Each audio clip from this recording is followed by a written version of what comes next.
So hello everyone, সবাই কেমন আছো? আশা করি সবাই মন দিয়ে পড়াশোনা করছো, কারণ তোমাদের সিজিএল বলো, এমটিএস বলো, বা আমাদের ওয়েস্ট বেঙ্গলে যে সমস্ত পরীক্ষা, এখন সরকার চেঞ্জ হয়ে যাচ্ছে, তো বড় সুযোগ ইংলিশের গ্রামার থেকে শুরু করে ভোকাব সব কিছু এই চ্যানেলে একদম ফাউন্ডেশন রেডি করে নাও।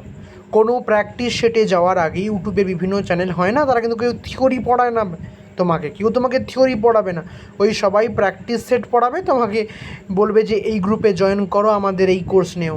তো এখানে ফ্রি অফ কস্ট যে ক্লাসটা পাচ্ছ সেটাকে ভাই অত ভেবো না মূল্যহীন। আমিও পারতাম পেট বেজানতে, কিন্তু আমি চাই যে সবাই যাতে পড়াশোনা করো, ঠিক আছে?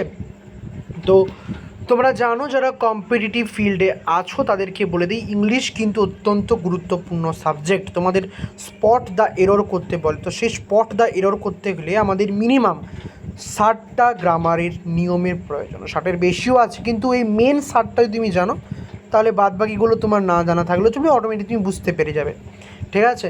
তো আস্তে আস্তে শুরু করব, একদম বেসিক থেকে অ্যাডভান্স লেভেলে যাব। যেরকম ভোকাব শো হচ্ছে সেরকম ভোকাব শো চলতে থাকবে আমাদের। একদিন ভোকাব শো হবে, একদিন গ্রামার হবে, ঠিক আছে? তো চলো, আর আমি বলেছিলাম যারা যারা ক্লাসটা প্রতিনিয়ত করছো তারা অলরেডি কী করবে না, ভিডিওর কমেন্ট সেকশানে তাদের নামটা কিন্তু আমাদেরকে জানিয়ে দেবে, যখন প্রেজেন্ট হিসেবে জানিয়ে দেবে, তাহলে আমি বুঝতে পারবো কোন ছেলেটা বা মেয়েটা কনসিস্টেন্সি হিসেবে ক্লাস করছে। আমি তোমাকে লিখে দিলাম, প্রায় 2 মাস সময় দাও, 2 মাসের পরে তুমি বুঝতে পারবে তুমি কোথায় চলে গেছো, তুমি নিজেও জানতে পারবে না, ঠিক আছে? চলো, তো আজকে রুল নম্বর 1, যে ইচ, এভরি ওয়ান আর ওয়ান অফ, এই যে শব্দটা বললাম, আরেকবার বলছি, ইচ, তারপরে এভরি, তারপরে এভরি ওয়ান, তারপরে ওয়ান অফ, এই যে ওয়ার্ডগুলো দেখতে পাচ্ছ, এই ওয়ার্ডগুলো কী করে বলো তো না, এই ওয়ার্ডগুলো সবসময় ফলো করে সিঙ্গুলার ভার্বকে। বুঝতে পেরেছো? যখন বুঝতে পারবে উদাহরণ দিয়ে বুঝতে পারবে। তাহলে আরেকবার বলছি, কি বলছি, যে এই যে each, every one, one of, এগুলো সবসময় ফলো করে কাদেরকে গো? সিঙ্গুলার ভার্বকে। ওকে, তার যেমন উদাহরণ দেখা যাক। যেমন দেখো, ভালো করে দেখবে, তোমাকে বললো এই একটা বাক্যে তুমি কাই স্পট দ্য এরর খুঁজে ফেলো দেখি, যে each of the boys are intelligent. এবার যে ছেলেটা কোনোদিনও পড়েনি সে পরীক্ষায় গিয়ে কী দেখবে, দাদা বয়েজ আছে, তো তাহলে বয়েজ তো বহু বচন, তো আর হবে, এখানেই তোমার নাম্বারটা ক্রস খেয়ে যাবে।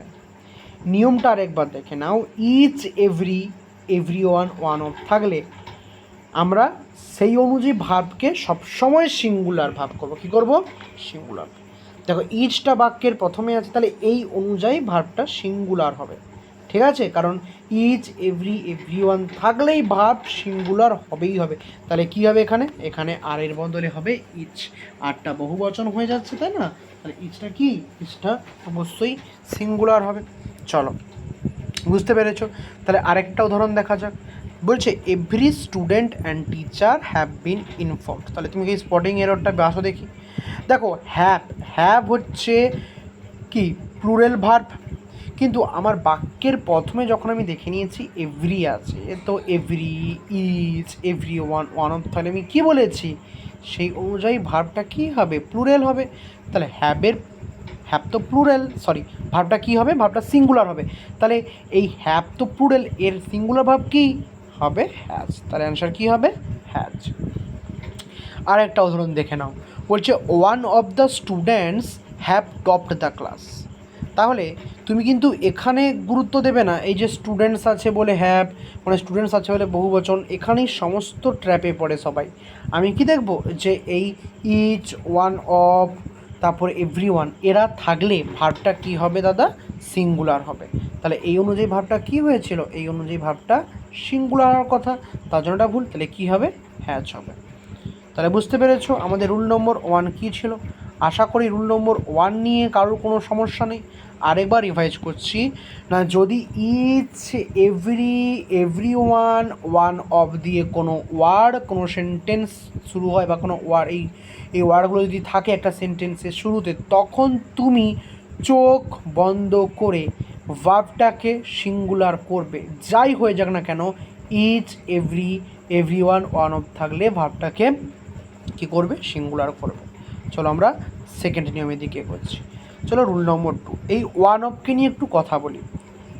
রুল নম্বর 2তে আমরা জানবো, আমরা তো জেনেছি যে ওয়ান অফ থাকলে ভাবটাকে আমরা সিঙ্গুলার করবো, এক্ষুনি জেনে এলাম ইচ এভরি ওয়ান অফ থাকলে ভাবটাকে আমাকে সিঙ্গুলার করতে হবে। কিন্তু এবার যখন প্রশ্ন আসছে সাবজেক্টটা আমরা কী করব, মানে এই ওয়ান অফের ক্ষেত্রে, না ওয়ান অফের ক্ষেত্রে আমরা সাবজেক্টটাকে করব প্লুরাল। কী করব আমরা সাবজেক্টটাকে প্লুরাল করব। তাহলে এই দুটো জিনিস একদম মাথায় ঢুকে নাও, ওয়ান অফ থাকলে আমরা সাবজেক্টটাকে প্লুরাল করব আর ভার্বটা সিঙ্গুলার, আমরা তো আগে জেনে এসেছি। ঠিক আছে, তাহলে চলো একটা উদাহরণ দিয়ে দেখা যাক। তাহলে তোমরা কাই বলো দেখি, এখানে স্পট দ্য এরর বাইর করো দেখি। বলছে যে ওয়ান অফ মাই ফ্রেন্ডস, বলছে ওয়ান অফ মাই ফ্রেন্ডস, ভালো করে দেবে, ঠিক আছে। One of my friend have gone to USA, যে আমার একজন বন্ধু ইউএসএ চলে গেছে। তাহলে পরীক্ষায় যদি তোমাকে দেয় যে স্পট দ্য এরর, বেছে বলো তো বাবু কোনটা স্পট দ্য এরর, না দুটো অপশান হবে। কী স্যার, না ওয়ান অফ মাই ফ্রেন্ডস, প্রথম কথা এখানে কি আছে, ওয়ান অফ আছে। তাহলে ওয়ান অফ থাকলে আমি দেখবো যে সাবজেক্টটা কি হবে, সাবজেক্টটা স্যার অবশ্যই প্লুরাল হবে। তো দেখো তো ভাই এখানে সাবজেক্টটা কি আছে বলো, হ্যাঁ এখানে সাবজেক্টটা তো মানে এ আছে, তোমার সিঙ্গুলার আছে, তাই না? তাহলে কী করতে হবে, তোমাকে ফ্রেন্ডস করতে হবে। তাহলে ওয়ান অফের পর সাবজেক্টটাকে তোমাকে প্লুরাল বানিয়ে নিলে। এবার দেখো ভার্বটা কী হওয়ার কথা ছিল গো, ভার্বটা কী হওয়ার কথা ছিল, ভার্বটা তো সিঙ্গুলার হওয়ার কথা ছিল, কিন্তু ভার্ব কি সিঙ্গুলার আছে দাদা? দেখো তো ভার্ব কী আছে, হ্যাভ। তাহলে হ্যাভ কি সিঙ্গুলার ভার্ব না? তো তাহলে কী হবে, হ্যাচ হবে। তাহলে একটা উদাহরণের মাধ্যমে কী বুঝলাম, যে ওয়ান অফ থাকলে আমরা তার পরিপ্রেক্ষিতে সাবজেক্টটা অলওয়েজ প্লুরাল হবে এবং ভার্বটা অলওয়েজ সিঙ্গুলার হবে। বুঝতে পারলে? আশা করি আজকের পর এই নিয়ে আর কোনো অসুবিধা হবে না। আর রুল নাম্বার যখন 60-এ যাব তুমি তখন বুঝতে পারবে যে এই চ্যানেলের গুরুত্ব কতখানি, তোমার কোনো জায়গায় আটকাবে না, আমি তোমাকে লিখে দিচ্ছি। চলো রুল নাম্বার 3-তে আয়দার অর নাইদার নর। একটা কথা বলি, আয়দার অর নাইদার নর কোথায় বসাবে আগে দেখো। দেখো পরীক্ষায় দু ধরনের এরর পড়ে যাবে। তোমাকে একটা প্রশ্নে দিল যে আয়দার থাকবে আর সাথে সাথে কিন্তু নর আছে, মানে একটু পরে দেখবে নর। সবসময় এটা বুঝবে যে আয়দারের সঙ্গে কিন্তু সবসময় অরই বসে। কি বললাম? আমি বললাম যে আয়দারের সঙ্গে সবসময় কি বসবে, যে আয়দার এর সঙ্গে সবসময় কি বসবে, না আয়দারের সঙ্গে সবসময় অর বসবে, আর নায়দারের সঙ্গে সবসময় নর বসবে। আচ্ছা এবার প্রশ্ন করো যে দাদা আয়দার অর নায়দার অর মানেটা কি? দেখো বুঝিয়ে দিচ্ছি। আয়দার অর মানে দুটো জিনিসের মধ্যে তুমি একটি পছন্দ করো। ধরো তুমি হয় বই নাও না হলে তুমি পেন নাও, তাহলে আয়দার বই নাও না হলে পেন নাও। ঠিক আছে, আমি অপশান বলে দিচ্ছি, মানে বুঝিয়ে দিচ্ছি। আর নায়দার নর মানে এটা সবসময় একই মানে, কিন্তু না বাচক শব্দের ক্ষেত্রে। মানে ধরো এটা তোমাকে কেউ গার্ডিয়ান বলছে তুমি গেমও খেলবে না, তুমি মাঠে খেলতেও যাবে না, তাই না?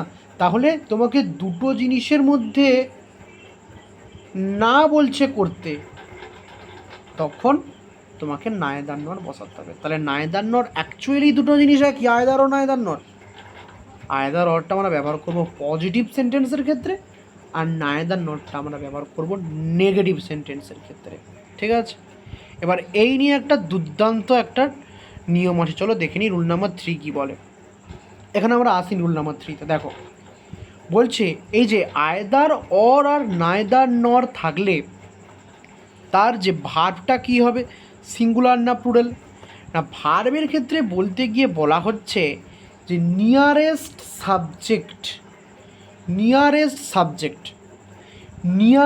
সাবজেক্ট যদি প্লুরাল হয় তাহলে ভার্বটাও প্লুরাল হবে, আবার নিয়ারেস্ট সাবজেক্ট যদি সিঙ্গুলার হয় তবে ভার্বটাও সিঙ্গুলার হবে। বুঝতে পারলে না? চলো একটা উদাহরণ দেখা যাক।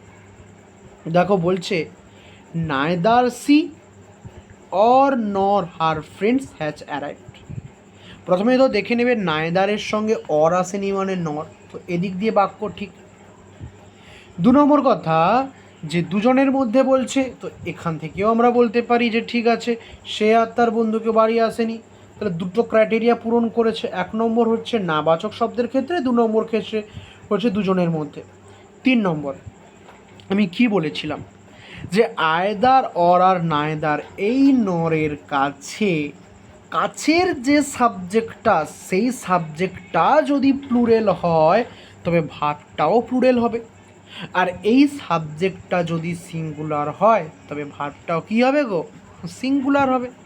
তাহলে এবার বলো তো হ্যাঁ এবার বলো তো, তাহলে এই যে নায়দার নর, তাহলে এই দেখো যে নায়দার নর, এই নরের কাছে যে হার ফ্রেন্ডস, এই হার ফ্রেন্ডসটা কি, মানে এই যে ফ্রেন্ডস দেখতে পাচ্ছ এই সাবজেক্টটা কি সিঙ্গুলার নাকি প্লুরাল, বলো না স্যার প্লুরাল, ফ্রেন্ডস আছে, তাই তাকে দেখে তার পরের যে ভার্বটা আছে কি হ্যাজ হবে, হ্যাজ তো সিঙ্গুলার, তাহলে সাবজেক্ট যেহেতু প্লুরাল তাহলে ভার্বকেও কী হতে হবে, প্লুরাল হতে হবে।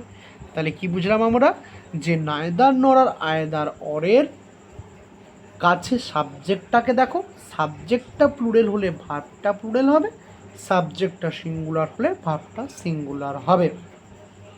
তো আজকের ক্লাস এখানেই ছিল, সবাই ভালো থেকো আর এগুলোকে খাতায় নোট ডাউন করে নাও, ঠিক আছে। আমরা 2 সপ্তাহ অন্তর একটা এই মক নেওয়ার ব্যবস্থা করব, তোমরা যদি ইন্টারেস্টেড হও সব কিছু ফ্রিতে পাবে, কিন্তু তার জন্য তোমাদের এই চ্যানেলটাকে একটু সাবস্ক্রাইব করতে হবে, না পৌঁছে দিলে কারোর কাছে আমি কি করব বলো, ঠিক আছে।